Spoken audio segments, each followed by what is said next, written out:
sweet food to every spot and then dump it. And then I'll come and see your pies. Who's Tony and who's Courtney? Bode's Courtney and I'm Tony. I mean, I'm Courtney and Bode's Tony. Stop.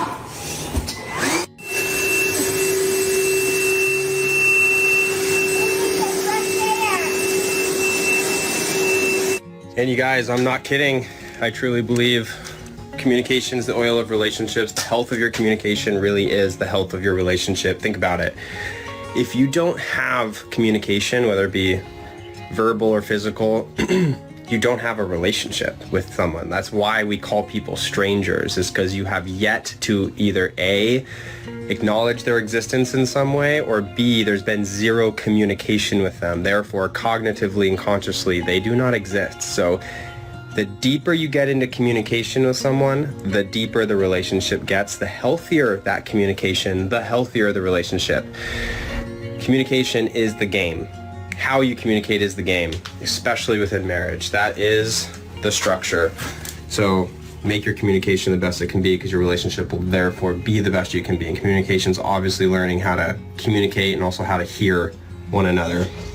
So we've been talking about communication obviously for almost 10 years now.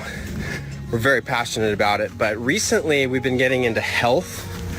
Or I should say we've been diving into the metaphysical reality between our health and holiness, but also our health and what that means for our communication and our relationships and all of the non-physical things. So, in other words, we all know, I think Gary Brashears or whatever made this popular. He popularized the idea that, like, in theory, men see through blue glasses and women see through pink glasses.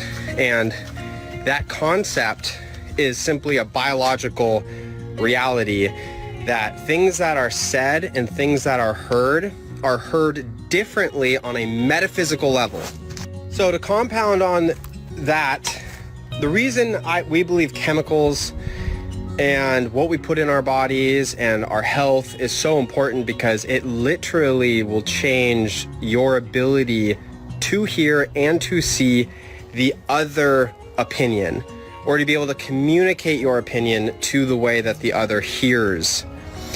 And obviously physical health just amplifies the capability of the body to do this. But in our current day and age, we have completely eliminated the holistic interconnectedness of health. We've isolated everything into its own silo, and we say, I'm gonna go give some attention to my God silo, and we march over here and we read our Bibles. I'm gonna give some attention to my physical silo because I care about that right now, and we go for a jog over here. And we've completely disconnected the interconnectedness of it all. And it's such an obvious thing. What I'm sharing is obviously not new by any stretch of the imagination, but I feel like it continually will need to be said in perpetuity forever, because humans just miss the mark, which is sin. Sin is to miss the mark. So what I'm really trying to say is learn to communicate well, but even more so, get yourself healthy and physically healthy, and start to pay attention and ask questions, all the stuff we've been talking about on the podcast, because it's all so interconnected that your relationship with your spouse or with anyone in your life will inherently improve. It will inherently improve if you start to become self-aware and acknowledge that all of the silos feed the single silo of health. I hope that makes sense, but